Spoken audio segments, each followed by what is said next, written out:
와서 청소를 하시도록 하겠습니다. 고린도후서 4장 7절 한 절만 같이 읽을까요? 우리가 이 보배를 질그릇에 가졌으니 이는 심히 큰 능력은 하나님께 있고 우리에게 있지 아니함을 알게 하려 함이라. 질그릇 아시죠? 흙으로 만든 질그릇, 흙으로 만들어서 불가마에 구운 그릇. 예전에 그릇이 다 그랬겠죠. 그러니까 뭐 좋은 흙이냐 나쁜 흙이냐 옛날 분들이 그릇 만들 때 뭐 그런 거보다 그냥 이렇게 흙으로 잘 이렇게 모양을 만들어서 우리 흔히 토기쟁이 비유를 듣듯이 뒀어요. 그러니까 좀 흙으로 만든 거니까 용도에 따라 크냐 작으냐 뭐 어떤 거는 깊으냐 넓으냐 이렇게 달랐겠죠. 근데 그 질그릇에 보배를 담았어요. 보배를. 우리가 이 보배를 질그릇에 가졌어요. 자, 이게 우리에게 지금 오늘의 축복이죠. 사람은 다 똑같아요. 사람은 겪은 거에 따라 달라질 수 있어요. 어떻게 장사해서 돈을 많이 번 사람도 있고 반면에 사업해서 쫄딱 망한 사람도 있고 어떤 사람은 굉장히 건강하게 태어났는데 약해진 사람도 있고 약한 몸을 가지고 있다가 건강해진 친구도 있고 야구 선수가 돼서 연봉이 뭐 1,000억인 사람도 있고 운동 선수가 돼서 다 그렇지 않겠어요? 어떤 사람은 뭐 평생 연구를 했는데 정약용 같은 사람은 자산업을 쓰고 뭐 정약용 뭐 예를 들면 뭐 썼죠? 정약용이 뭐예요? 목미심서 그런 거 훌륭한 거 썼다고 배고픈 거 아니잖아요. 강진으로 유배되고 한 사람은 흑산도로 유배되고 저마다의 자기의 삶의 사명도 있고 소명도 있고 살아가는 모습이 다 그래요. 오늘 아침에 뉴스 YTN 잠깐 폈더니 이준석이라는 사람이 지금 뭐 세대 교체, 정권 교체냐 세대 교체냐 보니까 이준석이라는 사람이 지금 국민의힘에서 지금 당대표 거의 1순위라면서요? 근데 한 달 만에 후원금이 1억 2천이랬나 1억 5천이랬나 뭐 7만원 8만원짜리 그런 후원금이 모여서 엄청난 거죠. 어떤 사람이 소액으로 후원금을 냈는데 5만원, 7만원, 8만원 낸 게 1억이 넘었다. 엄청난 거죠. 그러니까 지금 그 안에 있는 국민의힘 대표들은 지금은 정권 교체가 목적 아니냐. 이번에 이제 내세우겠죠. 나경원이나 이런 사람들은. 근데 지금 사람들은 마음속에 이준석이라는 사람한테 기울어진 거 아닙니까? 이러면 민주당도 굉장히 이제 예민해지겠죠. 생각지 않았던 이준석이 딱 한 달 전만 해도 진중권이하고 둘이서 싸울 때 보니까 징징거리고 있던데 지금 갑자기 확 올라서는 마음에 대통령 후보까지 갈 수 있는 사람은 모르는 거니까 그가 아무리 하버드 출신이라 해도 여러분은 어떻습니까? 여러분은 하나님의 눈에 아직도 프레저 깨지기 쉬운 그릇이라고 항상 엄살 부리며 살아가는 그런 사람입니까? 아니면 누군가를 보호해 줄 수 있는 온기 정말 든든한 뭘 넣어도 깨지지 않는 사람입니까? 오늘은 딱 한 가지 오후에 설교를 준비하면서 그랬어요. 예수님이 12명의 제자가 중에 유다가 갈 길을 떠났어요. 나머지 11명은요 다 순교했어요. 저에게 큰 도전은 딱 하나예요. 예수님의 제자들이 다 죽은 거예요. 그러니까 쉽게 말하면 유다까지 죽었으니까 제자라는 것은 순교고 결국은 제자가 된다는 건 뭐냐? 순교를 각오하고 사는 건데 아플 수도 있고 병들 수도 있고 가난할 수도 있고 약할 수도 있고 하나님 나라의 백성의 눈에는 하나님 나라의 주님의 눈에는 그런 게 아니고 누가 순교적인 가치를 가슴에 품고 사느냐가 보배를 아는 거예요. 여러분 그러면 내가 순교 당하고 싶다고 순교를 당하는 건 아니잖아요. 그러한 우리의 사명이 마음속에 불같이 타오를 때 진정한 제자가 될 수 있는 거고 예수님을 따라가는 그리스도인이 된다는 것은 여러분과 제가 사랑하는 은혜함스럽게 성도님과 제가 가슴에 지금부터의 과제는 뭐냐면 제자가 되자는 거예요. 진정한 제자가 되자. 한 번 사는 거 저 멋지게 주님의 제자가 되자. 그렇다고 누가 나를 순교시킬 수 있는 그런 기회도 없어요. 그냥 주님의 제자가 되어보자. 근데 그 제자가 예수님의 제자가 12명이 다 순교한 거예요. 11명 유다만 빼고 다 죽었잖아요. 결국은요. 그러한 마음으로 살아간다면 그게 보배를 깨달은 질그릇 같은 인생의 보람 아니겠어요? 그러고 싶어도 그렇게 못 살아요. 근데 반대로 순교는커녕 영화를 누리고 그 이름을 빗대어서 자기의 이익을 챙기려고 하는, 그런데 여전히 그리스도를 산다면 그는 자기는 보석 상자일지 몰라도 그 안에 들어있는 건 아주 배설물에 불과할 거라고 자기 스스로 고백하는 것이죠.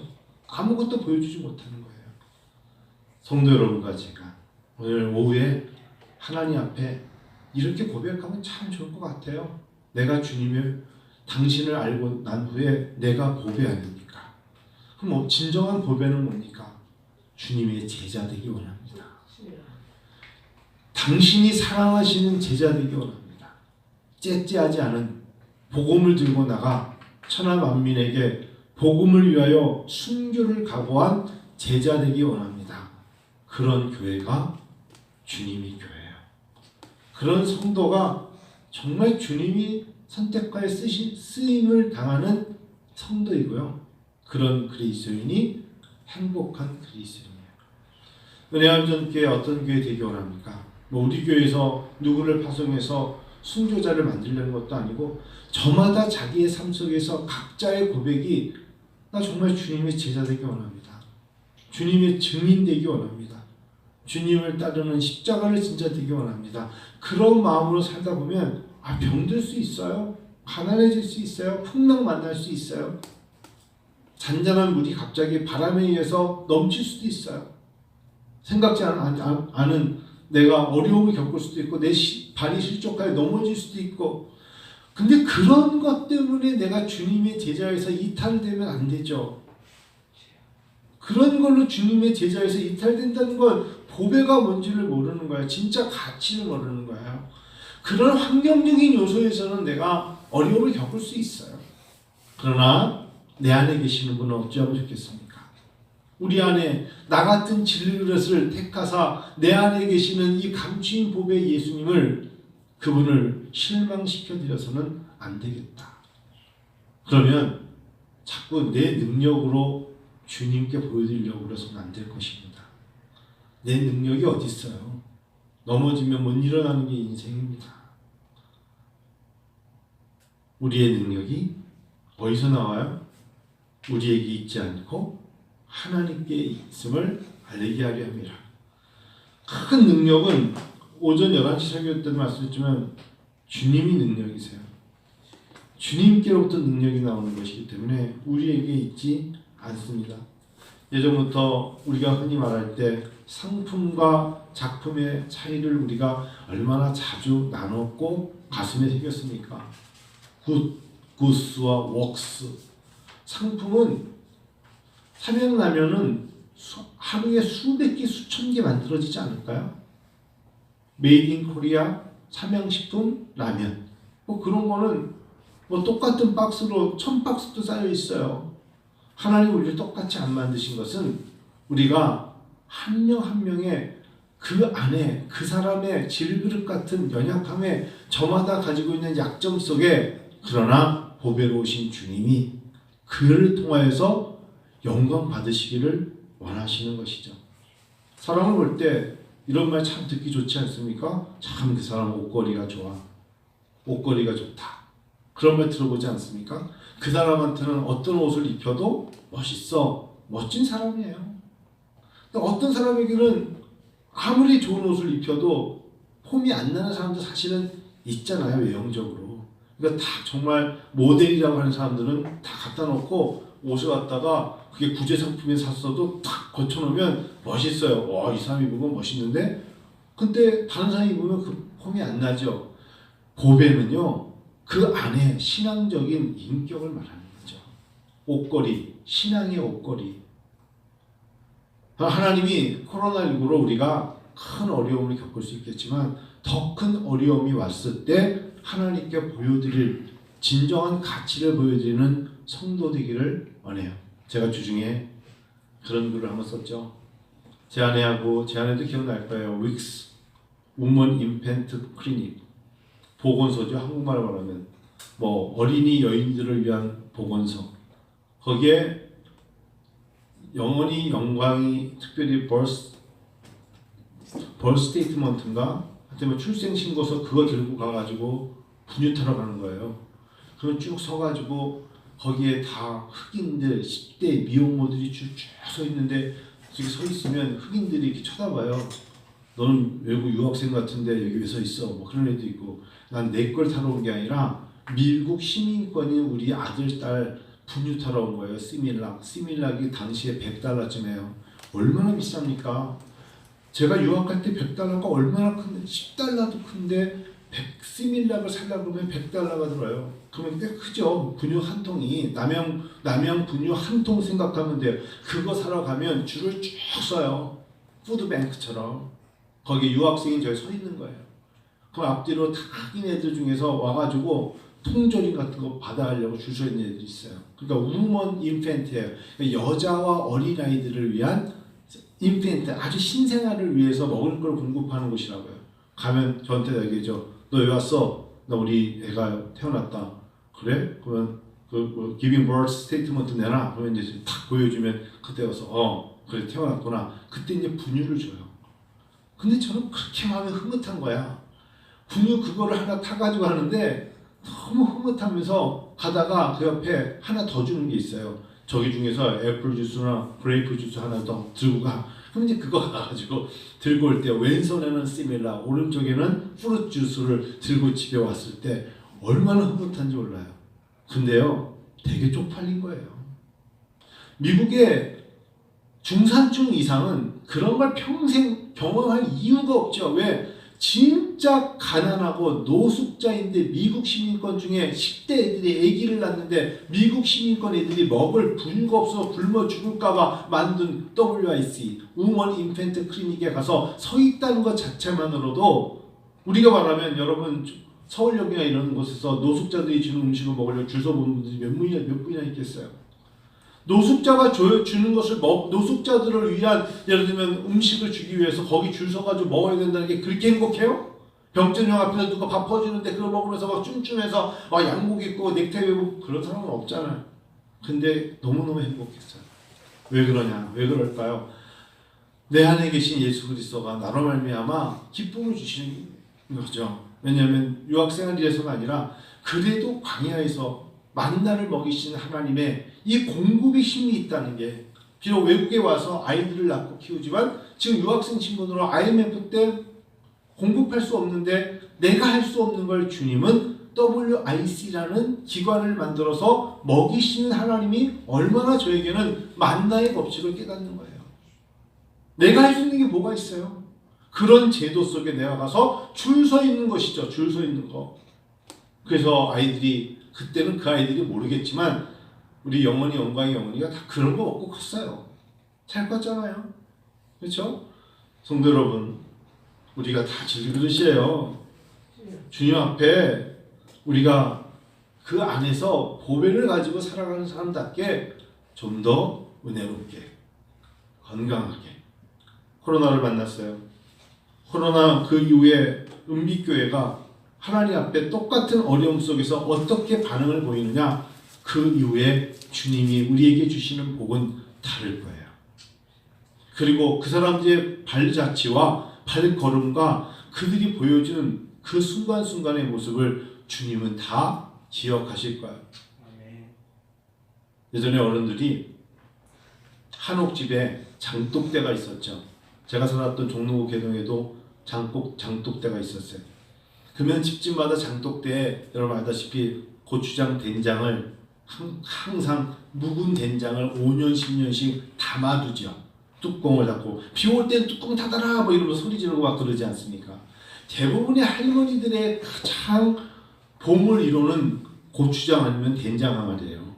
물론 폐물도 있겠지. 폐물 같은 것도 숨겨놓은 항아리가. 그 항아리 중에 하나는 분명히 돈 같은 거 넣어놓은 뚜껑 담아놓은 항아리를 다 열어보면 뭔가 있어. 금도 나올 수 있고 돈도 나올 수 있어. 그런데 그분들은 그걸 정말 애지중지해요. 여러분 생각해 보세요. 할머니가 애지중지하는 그 항아리는 봄, 여름, 가을, 겨울 햇빛과 비바람과 눈보라를 다 맞으면서 그 안에 있는 것을 보호해 주는 거잖아요. 그렇죠? 그분들에게 보호받는 된장, 고추장이 중요한 것처럼 하나님은 우리를 통하여 예수 그리스도의 향기와 그분의 참 빛을 우리를 통하여서 보호받는 것이 아니라 사실은 우리가 그분으로 말미암아 보배가 되기를 원하시는 거예요. 그래서 고추장 항아리 보면 귀하다 그러고 된장 항아리 보면 귀하다 그래서 아이들이 가끔 가다가 돌장 하나 던지면 큰일 나잖아요. 하면서 고추장 항아리 깨게 되면 얼마나 난리를 칩니까?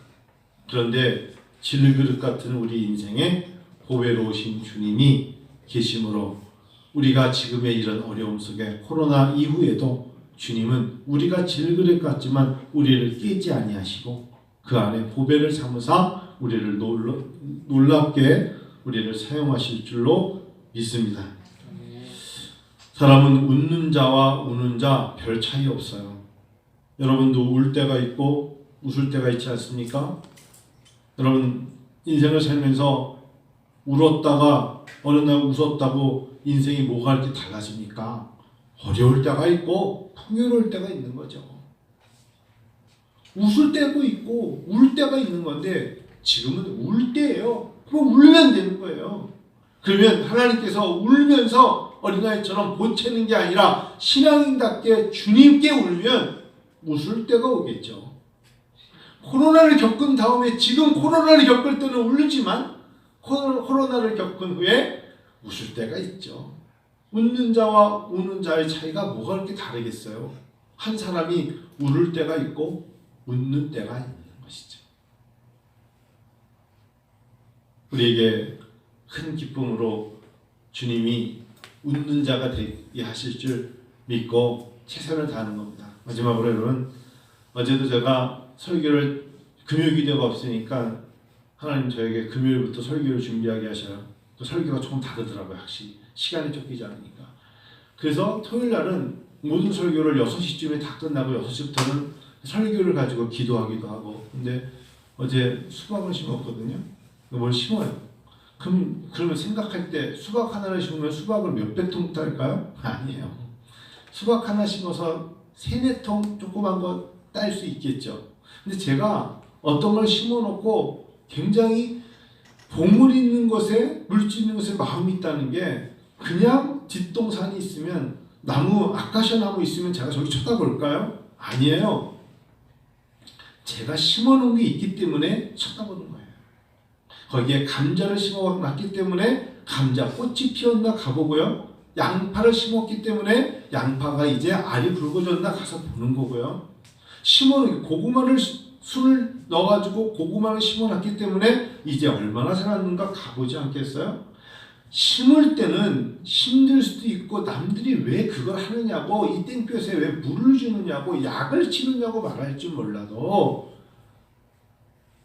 하나님 앞에 어떤 결과를 기다리고 있지 않습니까? 여러분은 어떤 결과를 기다리지 않나요? 저는 결과를 기다려요. 하나님이 저에게 이렇게 물어보시면 대답할 거예요. 너는 어떤 결과를 기다리니? 많은 열매의 결과를 기다립니다. 아름다운 추수의 결과를 기다립니다. 그래서 제가 심고 물 주고 양분을 주고 약을 치는 겁니다. 가만히 있으면 안 돼요. 가만히 있으면 무엇을 기다릴까요? 가만히 있는데 어떤 결과를 기다릴까요? 가만히 있다는 건 우울하다는 거고, 가만히 있다는 건 숨는 것이고, 가만히 있다는 것은 손 놓고 있는 것이고, 가만히 있다는 것은 어떤 결과를 기다리지 않겠다는 거예요. 기도는 가만히 있는 게 아니에요. 기도는 하나님 앞에 어떤 결과를 기다린다니까요, 주님. 라고 말하는 우리의 행위요, 하나님께 보여드리는 신앙인의 고백 아니겠어요? 6월달입니다. 코로나 이후 은빛교회 9번째 어떤 결과를 기다리십니까? 기다려 보십시다. 손 놓고 기다리지 말고 하나님 앞에 정말 엄청난 결과를 주실 것을 기대하며 기다려보자고요. 분명한 것은 내가 정성껏 한 그곳에 내 마음이 가 있을 거예요. 믿습니까? 믿습니까? 정말 믿습니까? 그래서 여러분 새벽에 수요일날 주일날 피곤하지만 나와서 기도도 하고 찬양하며 하나님 앞에 엎드릴 때 하나님 결과를 주시죠. 그럴 줄 믿습니다. 기도하겠습니다.